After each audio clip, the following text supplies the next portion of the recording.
Bonjour frères et sœurs, amis, enfants, nous sommes samedi 26 décembre 2020, rendez-vous du matin.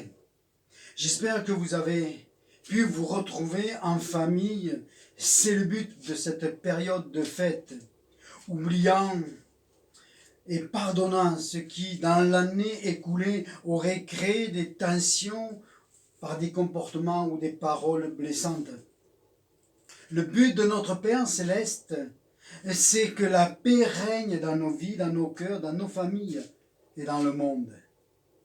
Paul, Romains chapitre 12, verset 18 nous dit « Si c'est possible, d'autant que cela dépend de vous, soyez en paix avec tous les hommes. » Amen. Dieu réclame la paix. La paix avec les personnes, ce n'est pas non plus de l'ingérence en se visitant régulièrement. Mais pour conserver la paix, il faut parfois se séparer pour un temps. Car qui peut connaître le cœur de l'homme? Amen. Soyez bénis ce matin, frères et sœurs.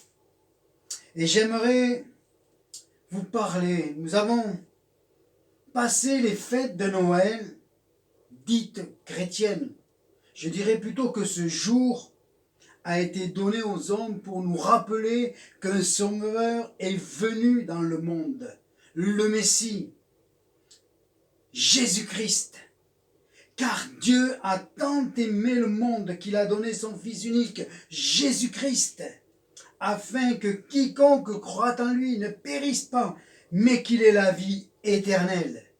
Dieu, en effet, n'a pas envoyé son Fils Jésus-Christ dans le monde pour qu'il juge le monde, mais pour que le monde soit sauvé par lui. Encore ce matin, le Seigneur te dit, il veut te sauver. Il veut que tu rentres dans son salut. Amen.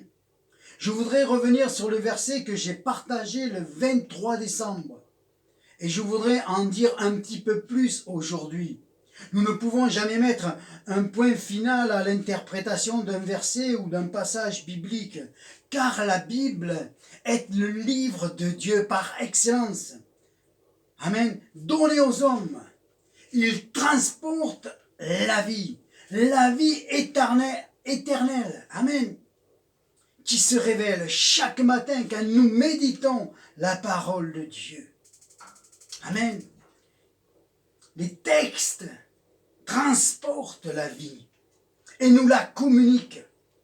Si nous avons la foi que Jésus est la parole faite chair et qu'il en est l'auteur, la lumière, la sagesse, la vie est dans chaque texte, dans chaque verset, si tu le crois et le reçois ce matin pour toi-même. Amen. Dans Romains 13, verset 11, et c'est le verset que j'ai pris le 22 et 23 décembre. Car maintenant le salut est plus près de nous que lorsque nous avons cru.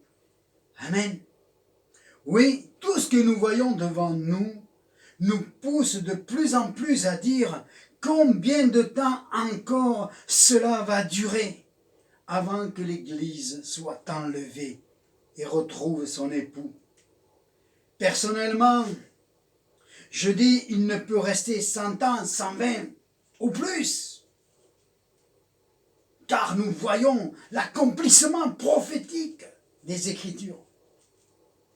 La mort des hommes par les guerres, le terrorisme.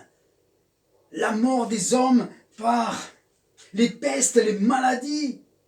La recherche du plaisir et de l'ivresse, les vices et les passions qui tuent chaque année des milliers d'hommes et de femmes. Les avortements, où délibérément on tue la vie dans le ventre d'une mère, avec l'accord du garçon qui a donné la semence et de l'entourage qui approuve et déculpabilise l'action, sans compter les services sociaux, etc. Les familles détruites de plus en plus, les divorces avec leurs conséquences sur les enfants, violence conjugale, suicide, dépression, schizophrénie qui augmentent. Des centres sont ouverts régulièrement pour aider, s'il est possible, ces individus qui, si on pouvait le dire ainsi, sont plongés dans une vie parallèle hors de la réalité. L'extension de l'éducation transgenre qui vont déséquilibrer le mental des enfants et des ados, créer un complexe, mal de vivre, suicide et l'horreur, où le petit garçon ou la petite fille annonce aux parents qu'il veut changer d'identité. Alors que l'identité est donnée par Dieu notre Père lui-même depuis la fondation du monde. Je ne sais si à la porte du ciel il y a un ange pour nous accueillir. Peu importe, mais à l'accueil ce jour-là, on nous dira « Bonjour monsieur, bonjour madame ». Bonjour jeune homme, bonjour jeune fille, selon le critère de notre naissance. Mais ce jour-là, il sera trop tard.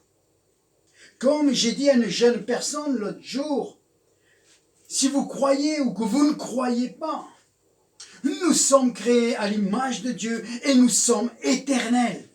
Et l'esprit éternel qui est en nous va revenir vers Dieu.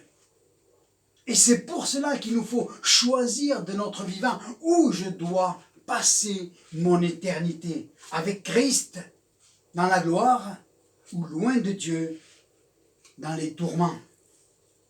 Alors oui, Jésus vient mettre un terme à l'insupportable. Amen. À l'insoutenable qui se met en place sur la terre.